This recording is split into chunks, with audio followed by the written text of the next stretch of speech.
Assalamualaikum warahmatullahi wabarakatuh. Sahabat-sahabat kelas 11, marilah kita belajar mengenai prinsip penghantaran impuls ya.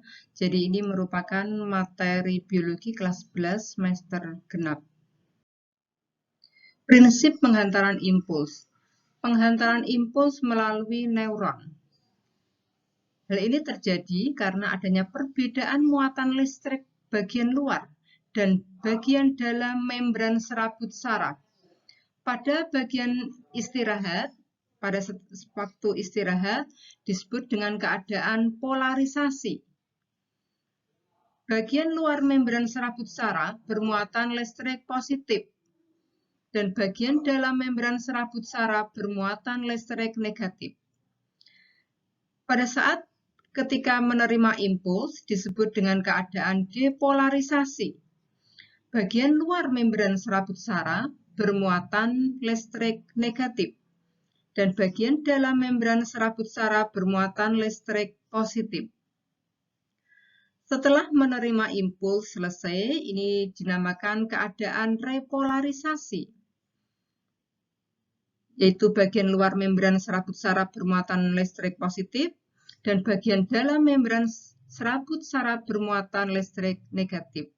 Jadi misalnya kalau depolarisasi itu dicubit, maka repolarisasi itu setelah dicubit. Oke. Bila terjadi depolarisasi, maka akan terjadi aliran listrik dari yang bermuatan negatif ke positif. Ya. Jadi bagian luar ke bagian dalam. Ini akhirnya impuls tersebut akan dibawa oleh neuron sensorik menuju ke sumsum tulang belakang dan otak. Akhirnya impuls tersebut dibawa oleh neuron motorik sehingga sampai ke efektor. Nah, ini nanti akan efektornya bisa otot ya maupun kelenjar. Nah, ini adalah gambaran dari neuron. Jadi kalau kita lihat, ini adalah dendrit, ini adalah badan sel, di tengahnya ada inti sel atau nukleus, kemudian ini adalah akson, ya. Kemudian sampai di terminal akson, di sini nanti ujungnya terdapat sinap. Nah, di sini nanti akan terhubung dengan dendrit neuron yang lain. Nah, kita lihat bagian akson. Di sini, ini pada saat depolarisasi, bagian luar membran serabut saraf ini bermuatan negatif, sedangkan bagian dalam bermuatan positif.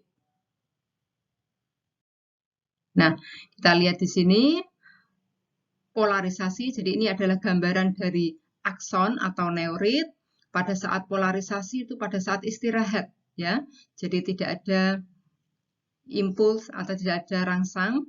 Jadi di dalam membran serabut saraf ini negatif, bagian luar positif. Sedangkan depolarisasi ini pada saat terjadi rangsangan atau impuls, maka terjadi perubahan ya. Jadi muatannya yang dalam adalah positif, yang luar negatif, sehingga terjadi di sini perpindahan muatan ya, yang dari negatif ke positif. Begitu pula nanti ion, di sini terdapat pompa sodium potasium. Jadi ion Na+ akan masuk ya menuju ke membran dalam serabut saraf. Kemudian pada saat repolarisasi ini terjadi perubahan. Jadi kalau repolarisasi itu akibat setelah terjadinya rangsang. Jadi di dalam membran serabut saraf ini adalah negatif, kemudian bagian luar ini adalah positif. Nah, di sini ion K+ ya akan keluar dari membran dalam. Nah, ini.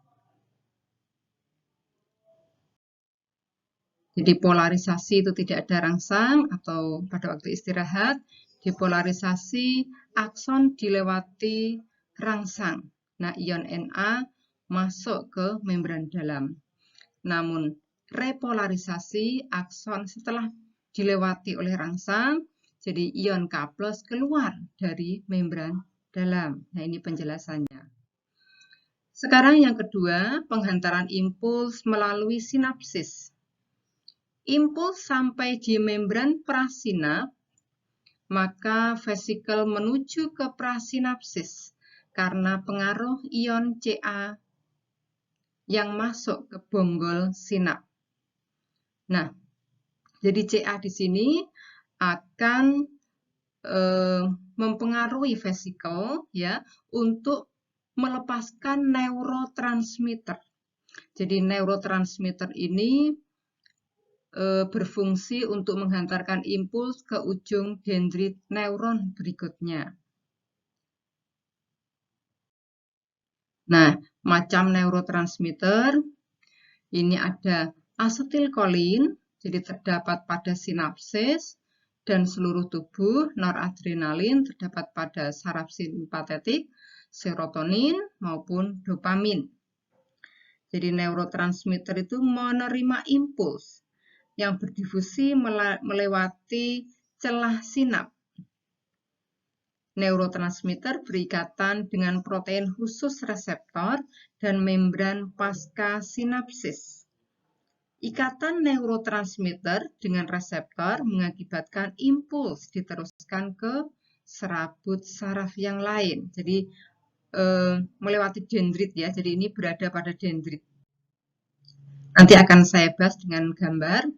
Yang perlu diketahui ya. Jadi membran prasinap itu bagian dari akson. Kalau membran pasca sinap itu bagian dari dendrit. Nah, kalau neurotransmitter itu apa? Neurotransmitter itu merupakan zat kimia yang berfungsi menghantarkan rangsang. Neurotransmitter itu nanti menangkap impuls. Impuls artinya rangsang, ya. Jadi vesikel itu merupakan kantong yang berisi cairan yang dibungkus oleh membran tipis lipid bilayer. Jadi vesikel ini dihasilkan oleh aparatus Golgi. Vesikel itu membungkus neurotransmitter. Nah, neurotransmitter tadi kan menangkap impuls. Jadi keduanya, neurotransmitter maupun impuls berada di vesikel. Nah, ini gambarannya. Saya jelaskan dulu bahwa ini adalah akson, ya. Ini ujung akson. Jadi di sini saya katakan prasinap. Ya. Ini terminal sinap. Di sini ada celah sinap.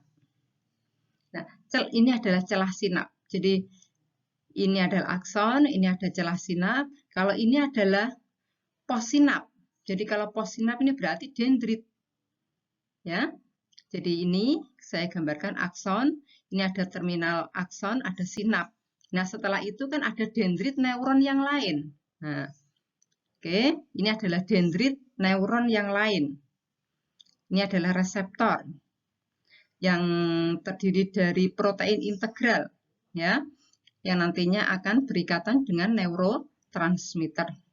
Jadi perlu saya jelaskan, jika impuls ini telah sampai di membran prasinap, maka vesikel akan menuju ke membran prasinap karena pengaruh ion Ca yang masuk ke bonggol sinap. Ya, jadi ini adalah vesikel, di dalamnya ada neurotransmitter yang berikatan dengan impuls tadi ya. Selanjutnya vesikel ini akan melepaskan neurotransmitter. Nah, zat ini berfungsi menghantarkan impuls ke ujung dendrit neuron berikutnya. Jadi ini nanti neurotransmitter akan melewati celah sinap dan berikatan dengan protein integral yang ada di possinap, yang ada pada bagian dendrit. Sehingga mengakibatkan bagian ini terbuka. Ya, bagian ini terbuka sehingga impuls bisa diteruskan ke otak maupun efektor. Oke. Sekian ya materi kali ini. Mohon maaf apabila kekurangan. Wassalamualaikum warahmatullahi wabarakatuh.